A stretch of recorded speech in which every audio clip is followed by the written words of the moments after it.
C'est ça l'inconscient, c'est ça l'involution. C'est des programmes, c'est ça l'astral. C'est des programmes qui ne sont pas ajustés à la réalité systémique, qui rentrent en conflit avec d'autres programmes qui sont ajustés avec la réalité systémique. C'est ça l'essence même de la souffrance de l'homme, de l'humain.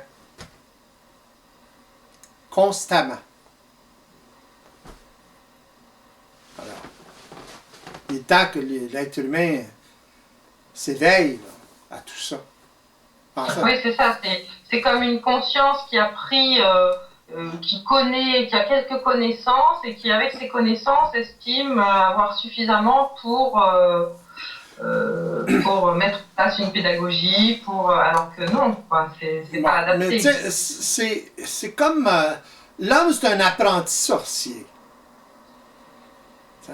Il pense qu'il est sorcier, mais il n'est pas encore sorcier. Il est apprenti sorcier. Il joue avec des forces, mais il n'y a pas l'expérience encore pour manipuler ces forces-là. Les forces dont je parle, c'est le système.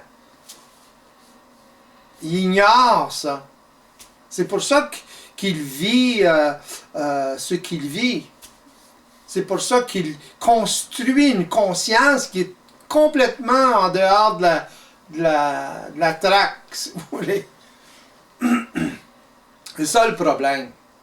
Mais il croit que c'est par là que ça s'en va, puis c'est ça.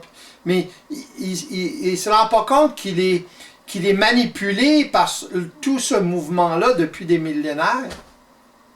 Toute cette façon de penser qui n'est pas ajustée au système. C'est ça l'astral. Les gens se demandent qu'est-ce que c'est, où c'est cette affaire-là. C'est ça l'astral. Ce sont des programmes qui ne sont pas ajustés à la réalité systémique. Et l'homme vit que ça, ou presque. Alors, ça se perpétue de génération en génération, c'est évident. C'est qui élève les enfants? C'est la mère et le père, le premier environnement.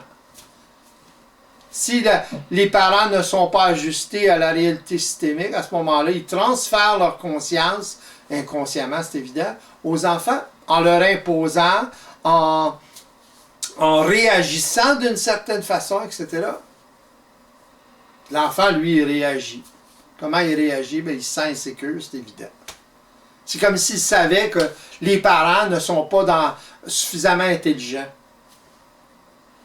Fait que ça l'insécurise.